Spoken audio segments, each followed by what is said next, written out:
Vamos a principiar esta última sesión del día de hoy. Esta es la sección de criminología y de historia, y realmente, como vamos un poco carrereados, sin más preámbulos, va a iniciar el doctor Salvador Cárdenas Gutiérrez, que es el director de estudios históricos de la Suprema Corte de Justicia de la Nación. Tiene la palabra, distinguido maestro.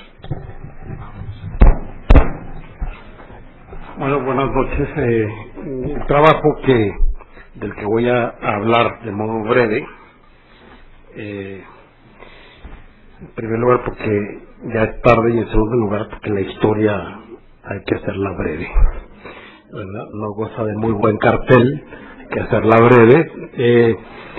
Bueno, el trabajo, les decía, cuyas conclusiones voy a hablar, les iba a leer unas notas, pero tampoco quiero ser demasiado pesado, solo leer unas cuantas al final. Es el resultado de algunas investigaciones que sobre historia del derecho penal hemos realizado y coordinado la doctora Elisa Speckman del Instituto de Investigaciones Históricas de aquí de la UNAM y un servidor en la Suprema Corte de Justicia. Hemos realizado, decía, investigaciones en el archivo, etcétera, y también convocado y coordinado algunas investigaciones en materia penal. Y el tema que voy a abordar concretamente es el estado actual de la investigación histórica en la justicia penal. Y quizá lo primero que tendría que explicar a ustedes es para qué sirve la historia del derecho penal. Decíamos que la historia no tiene muy buen cartel porque prácticamente ha caído o cayó durante mucho tiempo, casi pues todo el siglo XIX y prácticamente buena parte del XX hasta la década de los 70, 80, pues en una historia a veces diríamos monótona, lineal, a veces demasiado ideal. Es una historia la que se ha escrito sobre todo en el siglo XIX, una historia de la legislación. Hay que tener en cuenta que el derecho penal siempre ha estado muy imbricado con otras disciplinas y ámbitos del conocimiento, ámbitos epistemológicos, ¿no? Incluso con la religión, ¿no? Las ideologías, con las creencias populares, en fin. El derecho penal quizás es la rama del derecho que más, tiene más imbricaciones tiene, por lo cual en el siglo XIX esta rama, el derecho penal primero y luego la historia, el derecho penal tenía que deslindarse de otros campos, digamos, semánticos, de otros campos de interpretación, deslindarse, separarse. De algún modo la historia coadyuvó a ello, a dar respuesta a la naturaleza del derecho penal, a la autonomía epistemológica del derecho penal, a la autonomía disciplinar del derecho penal. Se escribieron muchas obras en el siglo XIX en este sentido, ¿no? Tratando de decantar, digamos así, la disciplina. También es cierto que en el siglo XIX, después de la década de los 70 del XIX, como ustedes bien saben, la codificación del derecho se convirtió en un movimiento generalizado en el mundo jurídico. Ustedes recuerdan que la codificación del derecho, dicho de modo muy sencillo, porque se implicaría pues el motivo de otro congreso, ¿no? de otras jornadas, la codificación del derecho implica ir reduciendo, digamos así, de modo sistemático el derecho a la fuente normativa, concretamente un código. Esto influyó a finales del siglo XIX en los que escribían o se preocupaban del derecho penal, porque empezaron a escribir una historia, digamos, de reconstrucción de la norma o del código, o yo todavía diría más de legitimación del código. Incluso pues la codificación penal la remontaban, casi yo diría fantasiosamente, la remontaban hasta el Código de Hammurabi, y entonces del Código de Hammurabi se iba. Hay artículos muy interesantes en este sentido en la revista El Foro, que dicho sea de paso, pues es una fuente para el conocimiento de la historia del derecho mexicano muy importante. Y también, dicho sea de paso, cuya edición facsimilar de la primera época, lo que se conoce como primera época del Foro, publicó la Suprema Corte, una edición facsimilar. Y aquí se encuentran artículos de historia jurídico penal, digamos así, muy interesantes, curiosas, en las que, por un lado, como he dicho, los juristas estaban preocupados por delimitar qué era el derecho penal a través de un discurso histórico. Y por otro, otros juristas estaban muy preocupados por legitimar la codificación y decir que la codificación era parte de un proceso lineal, histórico, que venía desde la antigüedad más remota. Cuando arraigó la codificación, es decir, cuando ya porque la codificación al principio, es decir, hacia finales del siglo XIX, no crean ustedes que de la noche a la mañana se promulgaron los códigos, el Código Civil, el Código de Procedimiento, el Código Penal, y los jueces y abogados empezaron a hablar el nuevo derecho de la noche a la mañana y a decir el derecho conforme al Código Civil. No, hay muchos expedientes judiciales en la Suprema Corte de Justicia de 1890, todavía hacia mediados de esa década, en que se están citando las 7 partidas de Alfonso X el Sabio. Es decir, los jueces no acababan de entender que el derecho estaba dicho en el código, de modo sistemático y casi excluyente. Con lo cual, pues la codificación termina de arraigar hasta finales del siglo XIX y más bien en el siglo XX. Cuando arraiga la codificación, en concreto en materia penal, que aquí pues fue más, digamos, fría, drástica, rígido, digamos, por la propia naturaleza de la materia, la historia pues cayó en el olvido. La historia, ¿qué era la historia? La historia del derecho penal, la historia de la codificación, la historia de la ley, y entonces pues no tenía mucho sentido. Yo empecé esta breve ponencia o esta exposición haciendo una pregunta, haciéndoles a ustedes una pregunta, nos la hicimos la autora y yo, la coautora de esta investigación, Elise Speckman y yo. ¿Para qué sirve la historia del derecho penal? Visto como lo he dicho hasta ahora, pues en la actualidad serviría de poco. Sin embargo, la historia del derecho en general y del penal en particular no solo sirve para ver antecedentes aburridos o para justificar un determinado sistema jurídico vigente. Es decir, no solo tiene una utilidad legitimadora la historia, no es un discurso legitimador. La historia es una forma de pensar el derecho y es, digamos así, frente al derecho sistemático de la ley, pues la historia es una forma de abordar el fenómeno no solo de la ley, sino el fenómeno jurídico y las prácticas jurídicas. Incluso yo les diría, la historia es una forma de pensar el derecho, es un enfoque disciplinario. Al derecho penal se le puede abordar, al derecho penal vigente, a la vida, y yo diría a la vida del derecho penal en la actualidad, se le puede abordar haciendo uso, como acabamos de escuchar, de la sociología, de la medicina, etcétera. Pero también la historia tiene algo que aportar, y no solo antecedentes normativos.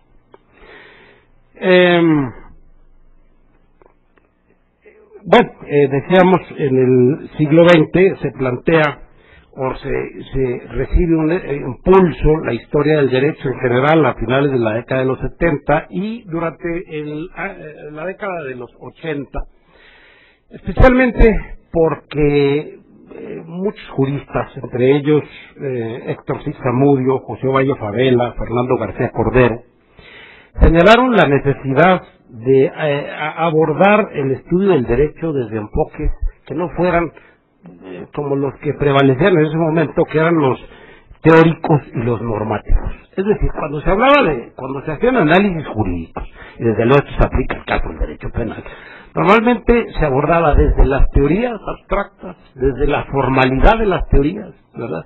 Y desde la lógica de la norma.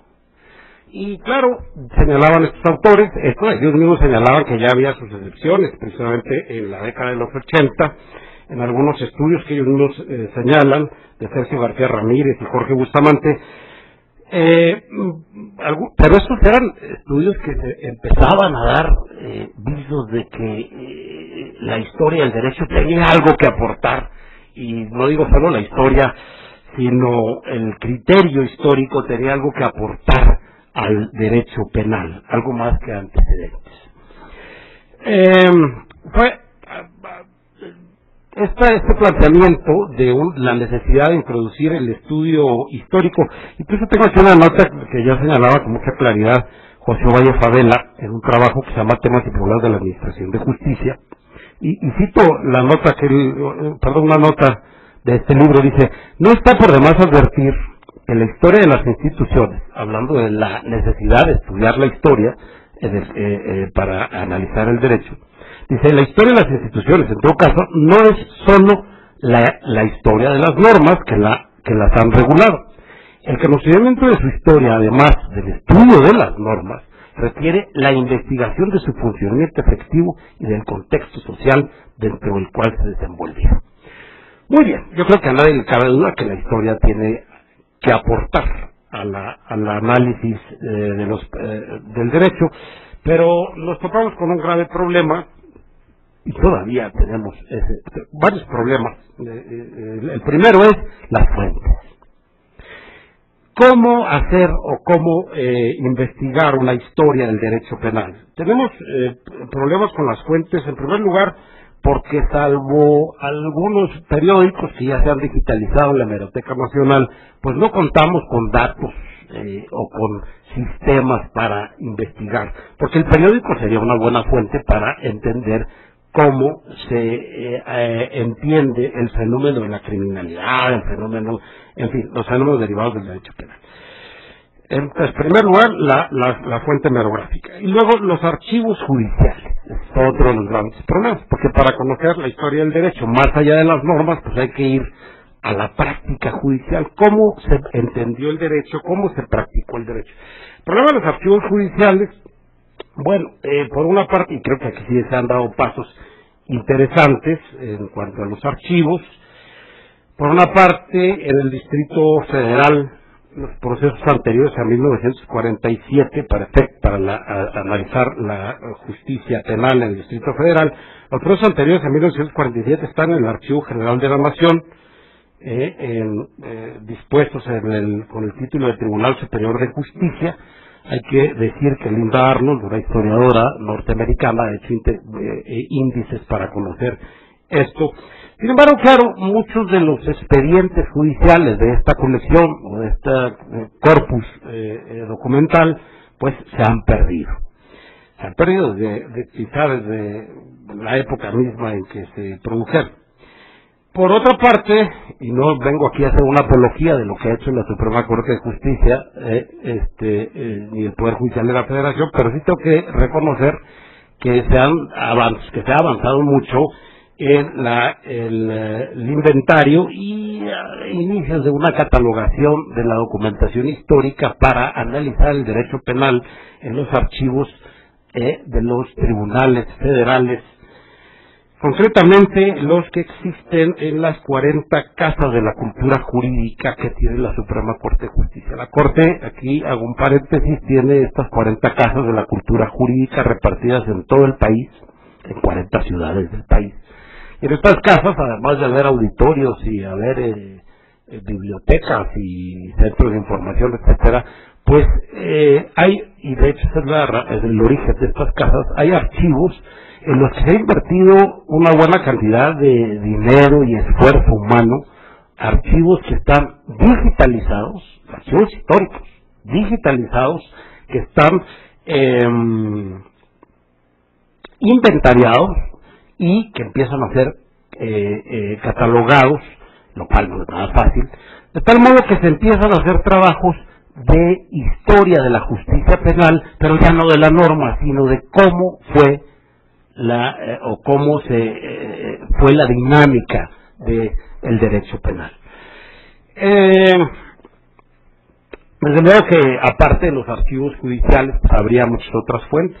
Hoy en día, para los que no sean especialistas, pues el concepto de documento histórico es muchísimo más amplio que hace 30 años. Antes, cuando se decía documento histórico para el análisis o el conocimiento de una disciplina, el documento histórico era el documento oficial de archivo.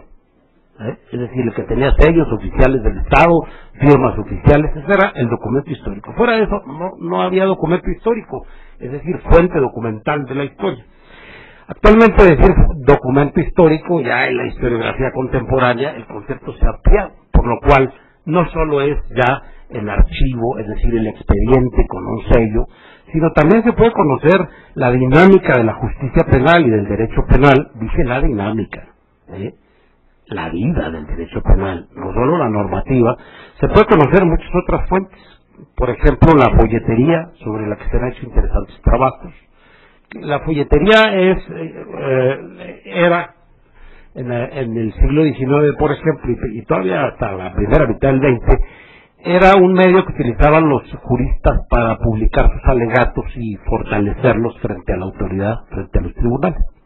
Entonces publicaban sus folletos, una especie como de publicar en el Reforma, o en los noticieros de Televisa, publicar una causa, ¿no? Y fortalecerla. Un poquito mutandi, pues para eso se publicaban los folletos, para fortalecer un alegato, para hacerlo fuerte frente a la autoridad.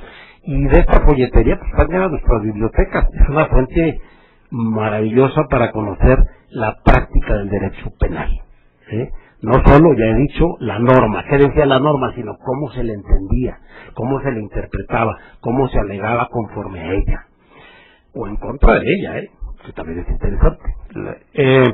Desde luego, documento histórico hoy día también serían incluso las cartas privadas, e incluso los archivos que no son estrictamente judiciales. Se han hecho trabajos muy interesantes últimamente, y acabo de escuchar en un coloquio que tuvo lugar en la Suprema Corte de Justicia, trabajos muy interesantes a partir de archivos de la Castañeda, de los archivos de los manicomios, ¿no? Donde hay confusiones entre transgresión a la norma y locura, etcétera.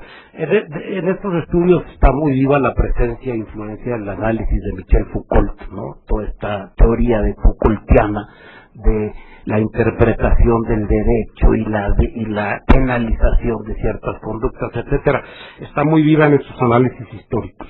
En fin, podría yo aquí seguir diciendo, se están abriendo estas fuentes. Y pues a final de cuentas, pues lo que queda claro es que la historia del derecho tiene mucho que aportar al análisis del derecho. Bien, ya no quiero alargarme más en esto, solo les leería un poco de las conclusiones, una breve nota, no voy a leer demasiado, no se preocupen. Para concluir, logros y retos. Queda mucho camino por recorrer. Las publicaciones existentes se han enfocado en el estudio de la segunda mitad del siglo XIX y solo algunos trabajos en curso están adentrándose en el siglo XX. Además, todavía se nota una predominancia de estudios sobre el Distrito Federal, Jalisco, Michoacán y en menor medida sobre Querétaro y Sinaloa. Muchos periodos y muchas regiones del país quedan sin cubrir. Asimismo, falta mucho por hacer en los archivos judiciales. La Suprema Corte de Justicia ha abierto un camino y está a la cabeza, pero los archivos de justicia local falta mucho, en esos archivos falta mucho también por hacer. Asimismo, si bien están digitalizados periódicos del 19, no los del 20, y faltan muchas fuentes por rescatar para poder conocer cómo ha sido, no la evolución, el cambio del derecho penal. Acuérdense que historia no es sinónimo de evolución, no nos hagamos ilusiones. Los historiadores, la historia es sinónimo de cambio, que puede ser evolutivo o involutivo. Por eso es lo importante de la historia, ¿no? A pesar de ello, podemos decir que en la investigación sobre la historia de la justicia penal los tiempos han cambiado. A partir de la ruptura de ciertos sistemas del pensamiento científico y de la quiebra de algunas instituciones, especialmente en lo que va de este siglo, la historiografía jurídica ha dado muestras de cambio, interesándose por temas y enfoques antes inexplorados. Así, por ejemplo, el enfoque de la historia de la legislación ha debido dejar el paso libre a otros enfoques, como habíamos señalado en la introducción. La historia del derecho penal había caído en una especie de metarrelato de corte normativista en el que el Estado era o parecía ser el único escenario posible de sus propias disposiciones legales. Se había hecho caso omiso de algunas fuentes en las que se expresa una cultura de transgresión, como se suele decir en la doctrina actual. Esta cultura, o como se le suele llamar en la nueva historia, subcultura, solo es posible encontrarla en los archivos judiciales. La subcultura o cultura marginal, digamos. Los trabajos actuales muestran una amplitud de fuentes, leyes, debates y obras que ahora se utilizan acompañados de estadísticas, archivos y prensa. Una variedad de enfoques. A la historia jurídica institucional se han sumado enfoques propios de la historia social, intelectual, de las mentalidades y de la vida cotidiana, y una rica gama de personajes. El interés que se nota en muchas otras áreas por las mujeres se nota también en la cantidad de obras o tesis dedicadas exclusivamente a la criminalidad femenina, o bien el interés por grupos que antes no atraían el interés de los historiadores. Ya no hablemos de criminales en general, sino de niños criminales locos o vagos. Poco a poco ha quedado claro que la historia del derecho es más que un conjunto de datos eruditos sobre el pasado que sirven de adorno o en ocasiones para legitimar, como hemos dicho, algún aspecto de la realidad presente. Se han conjugado enfoques y perspectivas y estamos pasando a poder hablar no solo de estudios de la ley, sino de estudios del derecho, entendiendo este en su más amplio significado. Una historia comprensiva y multidisciplinaria nos muestra otro rostro de la realidad del derecho. De modo especial nos revela su intrínseca dinamicidad. Sin un enfoque diacrónico se vuelven fácilmente manipulables como conceptos,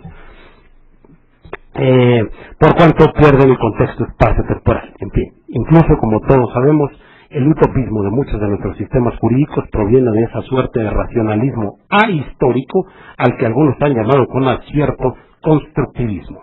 Por estos motivos consideramos en esta investigación que la historia del derecho penal juega un papel importante en el análisis de la doctrina, de la ley y de eso que podríamos llamar fenomenología criminal. En síntesis, para acabar, la historia del derecho nos ayuda a pensar en un derecho penal con los pies bien puestos en el suelo de la experiencia diacrónica, de la experiencia en el tiempo. Muchas gracias.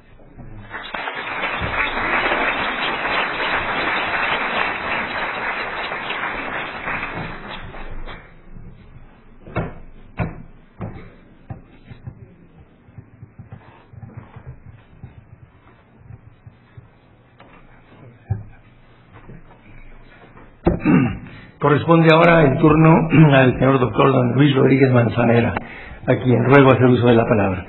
No hay necesidad de presentarlo porque es ampliamente conocida su trayectoria. Muchas gracias, maestro Ricardo Franco. Bien, mi tema es profesionalización del criminólogo. Trataré de hacer un rápido esquema en estos 20 minutos. Y es que estamos realmente retomando lo que se ha dicho en un momento de cambio importante. La misma criminología está cambiando de aquella ciencia sintética, causal, explicativa, natural y cultural de las conductas antisociales, se va convirtiendo en una ciencia de la convivencia. Parece que nos interesa ahorita más la convivencia que otras cosas, ¿no? Esto se hacía desde hace mucho tiempo, no solo estudiar a las personas que se divorcian, sino ¿por qué hay gentes que no se divorcian? Eso es asombroso. O no tanto el estudio del criminal, sino ¿por qué hay gente que no delinque?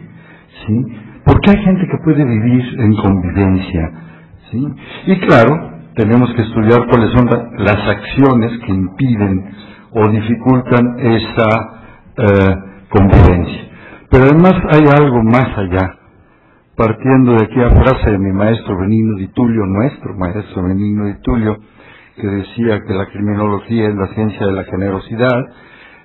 Parece que en este momento necesitamos que la criminología se convierta en la ciencia de la humanización del sistema penal.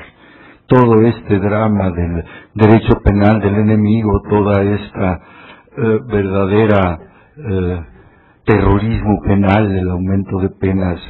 No hay en México, afortunadamente, cadena perpetua, pero sentencias de 800 años, etcétera. Parece que se necesita algo que viniera a ser el equilibrio. Y dentro del tema, bueno, se necesita el profesionista que se encargue un poco de esto.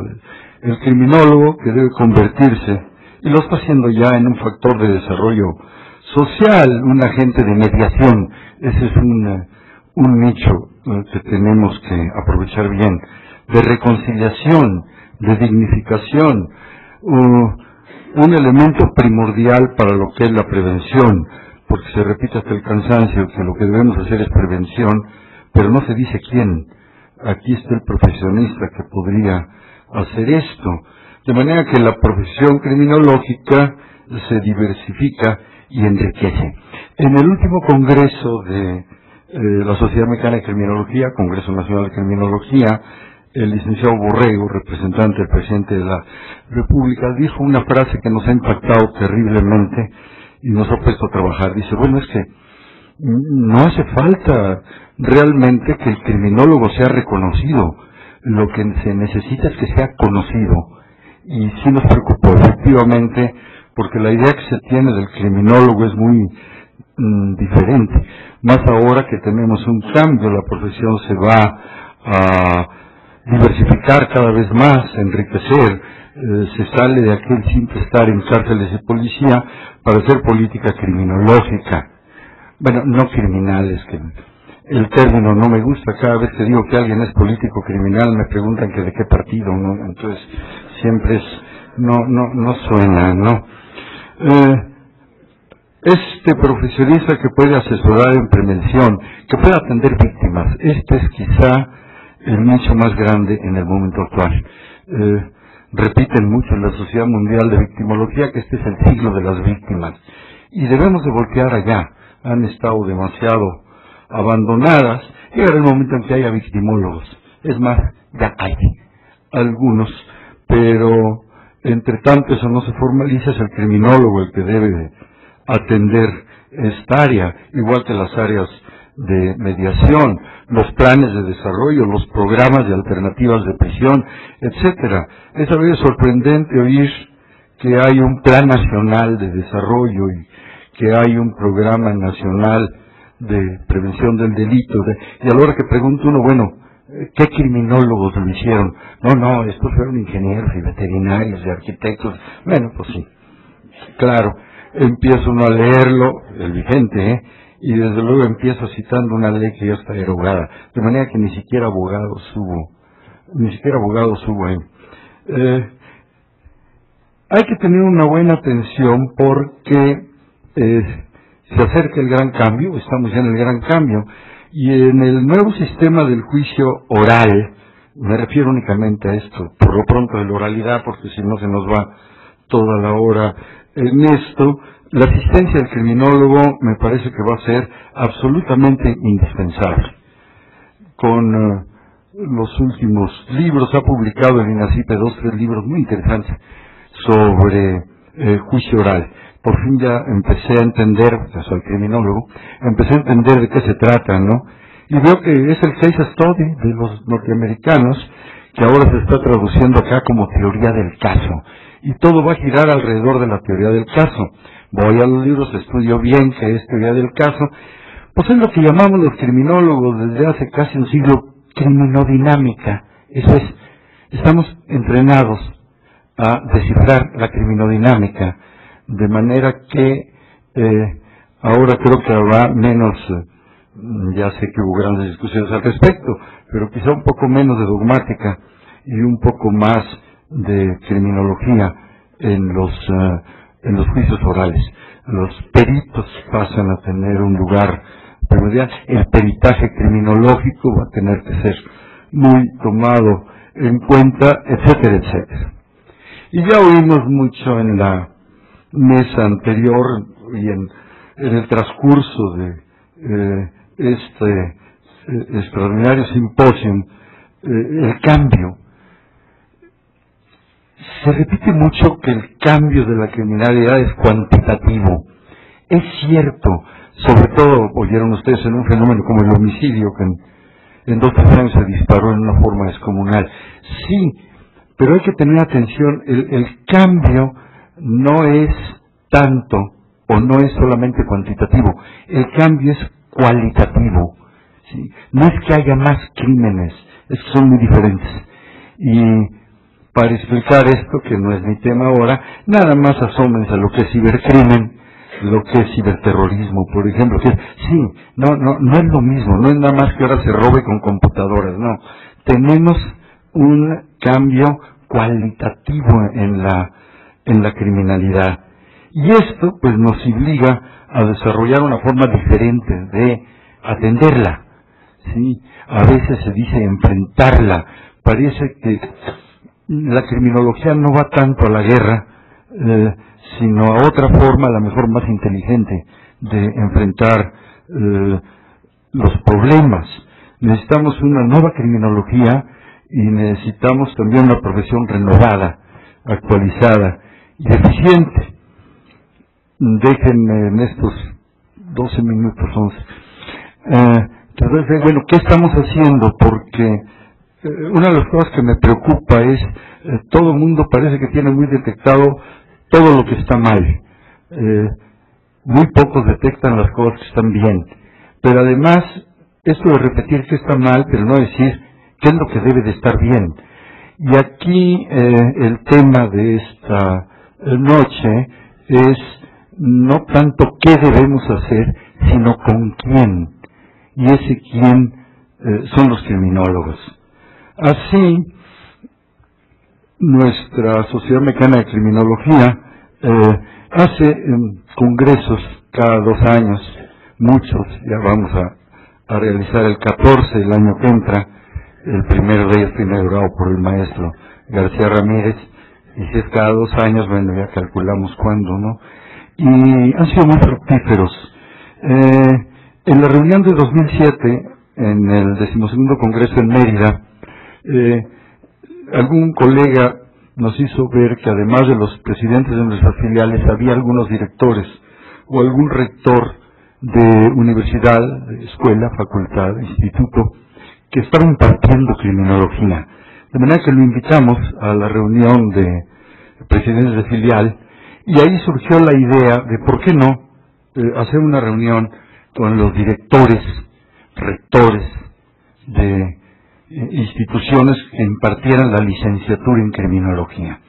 De manera que aprovechamos nuestro siguiente congreso en Ciudad Juárez, en noviembre de 2009, citando a aquellos que teníamos más o menos localizados. Y ante nuestra sorpresa llegaron casi 20. Esto fue una sorpresa muy agradable. De manera que hicimos una reunión privada y quedamos de reunirnos en marzo de 2010, es decir, de este año, todo es en este año, en la Universidad Autónoma de Querétaro, que tiene licenciatura en criminología, y ahí se planteó la necesidad de hacer una red para unir a todas las instituciones que impartieran criminología.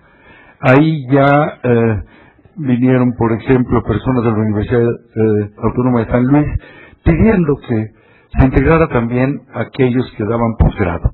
Entonces dijimos, bueno, vamos a hacer una red de intercambio de profesores para los programas, etcétera, de todos aquellos que den grado. Pero la situación empezó a correr a una velocidad enorme, se levantó un acuerdo de voluntades con notario y se decidió más bien formar un Consejo Nacional de Instituciones de Enseñanza Criminológica. De manera que nos fuimos en junio de este año a Monterrey, a la Facultad de Derecho y Criminología de la Autónoma de Monterrey, por una razón muy clara. Ellos son los pioneros, tienen la licenciatura desde hace más de 30 años, son los de más experiencia, y ahí fue entonces donde ya en definitiva se estableció este Consejo de Instituciones de Enseñanza Criminológica.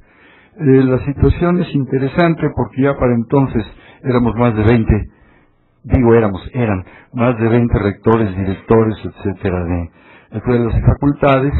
Se firmó, ya se eligió una mesa directiva, se aprobaron los estatutos, todo esto para poder hacer una AC que firmamos ahora en octubre en el Centro Universitario de Iztlahuaca, en el Estado de México.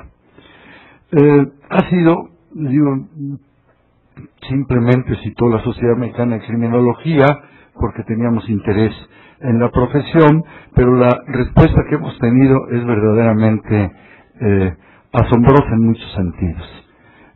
Ahí tienen ustedes, este es el núcleo primario que nos empezamos a reunir, de universidades, de institutos, de facultades, etcétera, que imparten propiamente criminología. Después de este grupo primario, hemos tenido la suerte de que acepte venir con nosotros el INACIPE y el Instituto de Formación Profesional. Los dos tienen maestría en criminología, de manera que ahí los tenemos.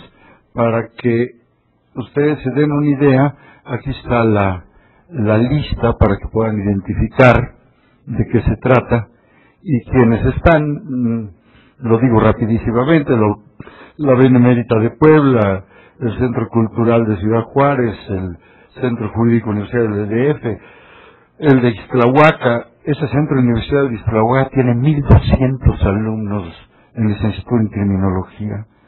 El CETIS de Baja California, el Claustro Universitario de Chihuahua, el Colegio Libre de Estudios Universitarios, que es quizá la institución que más se está ocupando de esto. Vean, tiene sedes ya en media república: el de Ciencias Forenses y Periciales del Estado de Puebla, el de Especialización en Ciencias Penales y Criminológicas, el de Jalisco, el Larios Valencia, el Instituto de Formación Profesional de acá, el Instituto Mundial de Guanajuato, el INACIPE, la Autónoma de Nayarit, la Autónoma de Nuevo León, la Autónoma de Querétaro, la Autónoma de San Luis Potosí, la Autónoma de Tamaulipas, la Universidad de la Frontera, La Salle en León, Matehuala, la Mundial en Baja California, Univer en Nayarit, y Asunción, Aguascalientes y Vizcaya. O sea que sí se está impartiendo criminología en la República Mexicana. Hice este cuadro de concentración. En amarillo tienen los estados que tienen estudios de criminología. Esta es la respuesta. Nos reuniremos ahora en febrero, bajo invitación del señor rector de la Universidad Mundial en Baja California Sur. Esperamos que para entonces somos más de 30 miembros ya. Para los que son juristas, obviamente estoy tomando el modelo de ANFADE. Yo fui vicepresidente de ANFADE y algo aprendí de la Asociación Nacional de Facultades y Escuelas de Derecho, y creo que va a funcionar bien. Yo creo que ya para febrero vamos a tener ya el primer proyecto de un plan de estudios tipo, no único, no se puede en la diversidad nacional, pero por lo menos un plan de estudios tipo, porque uno de los descubrimientos es que cada quien está haciendo criminología como se le ocurre, ¿no? A veces realmente lo que están haciendo es criminalística, a veces están haciendo policiología, y a veces más de la mitad de las materias en realidad son de derecho, ¿no? Entonces, bueno, creo que lo primero va a ser esto. Lo segundo va a ser tener un catálogo de profesores. Es una profesión demasiado delicada para que cualquiera dé clase, perdón, con todo respeto, y de ahí vamos al intercambio de alumnos, al intercambio de profesores, todo lo que se hace o que se debe de hacer en un esquema de este estilo. Realmente, ya sé que mi conferencia era puramente informativa, pero es necesario, creo, por esa frase del licenciado Borrego, dice, lo que pasa es que ustedes quieren ser reconocidos lo que no son desconocidos, ¿no? Entonces quiero que sepan que sí, el tirón ha sido obviamente en este siglo. La mayoría de estas escuelas no tiene más de 10 años, esos institutos, o las grandes universidades autónomas fuera de las tres grandes, Querétaro, lo que es Nuevo León y lo que es Tamaulipas. Los demás han implantado estudios ya en este siglo. Entonces, creo que es una respuesta. Esta es la propuesta. Ojalá nos dejen a los criminólogos poder participar en esta gran reforma que se merece nuestro país. Muchas gracias.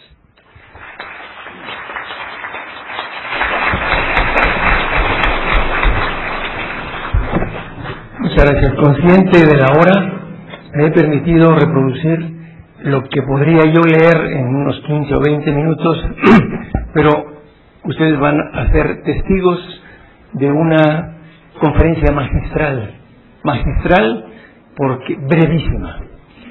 Me refiero al proyecto de Código Federal de Procedimientos Penales, y esto es historia, que ha elaborado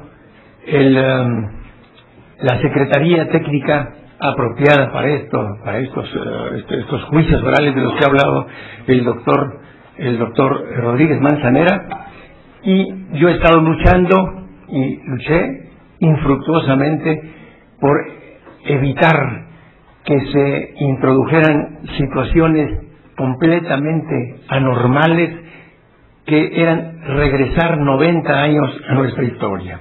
Me refiero a los artículos 16 y 19 de la Constitución Política de los Estados Unidos Mexicanos. Primero, no existían más elementos que los que señalaba el artículo 16 en su párrafo primero. Después, en 1993, se introdujo que era necesario para librar orden de aprehensión que se comprobaran los elementos del tipo penal de que se tratara. Posteriormente, en 1999, se introdujo el cuerpo del delito. Y finalmente, en el 2008, se cambió este artículo 16 y ahora hay necesidad, dice aquí, en virtud del excesivo estándar tan alto, entonces ahora se estableció que para librar orden de aprehensión es necesario que obren datos que establezcan que se ha cometido ese hecho y que exista la probabilidad de que el indiciado lo cometió o participó en su comisión. Estuve luchando por evitar esta situación. Yo dije, el daño ya está hecho, ya está así en la Constitución. Lo bueno es que se ha dado un plazo, un periodo de 8 años para que entre en vigor, y sobre el particular se ha pensado que este proyecto sea para toda la República. Ojalá que así sea. Pero vi con una gran emoción que la Secretaría Técnica elaboró un artículo 244 que se encuentra en la hoja 2, que dice: orden de aprehensión y comparecencia. El juez, a solicitud del Ministerio Público, puede ordenar en los términos previstos por este código la aprehensión de una persona cuando se ha presentado denuncia o querella, etcétera, y obren datos que establezcan que se ha cometido ese hecho. Es decir, repite lo mismo que la Constitución. Pero la maravilla es el artículo 245. Hecho que la ley señale como delito. Para los efectos del párrafo primero del artículo anterior, se entenderá por hecho que la ley señala como delito el que está descrito en el tipo contenido en la ley penal. Y en el caso concreto se afirmará la existencia de ese hecho cuando obren datos de prueba que acrediten los elementos del tipo penal del delito de que se trate, incluyendo tanto los elementos objetivos o externos, así como los subjetivos y normativos. Y por lo que se refiere al artículo 19 de la Constitución, que ya sabemos que cambia ahora el término formal prisión por vinculación a proceso, establece en el proyecto: la vinculación a proceso se decretará por auto debidamente fundamentado en el cual se expresen, etcétera, varios elementos, pero lo que importa, así como los datos que establezcan que se ha cometido el hecho delictivo de que se le imputa y exista la probabilidad de que el imputado lo cometió o participó en su comisión, en los términos del artículo 245 de este código. Lo anterior corrige 2 de los más graves errores de la reforma de 18 de junio de 2008 respecto de los artículos 16, párrafo primero, y 19, párrafo segundo de la Constitución Federal. Ojalá se apruebe el proyecto elaborado en julio de 2010 por la mencionada Secretaría Técnica, al menos en lo que se refiere a los artículos 244, 245 y 389. Hay que tener piedad, yo la tengo, de manera que concluyo en esta forma.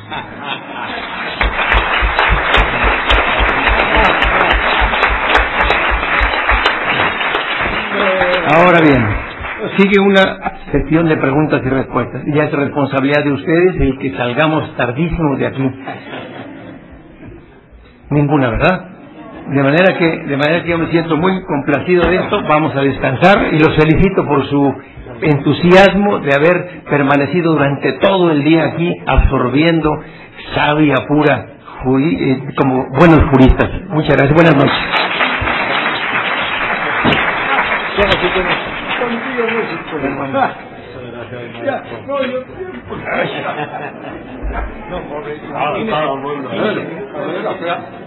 Espérate, aplauso. Aplauso. Ganaste el diploma.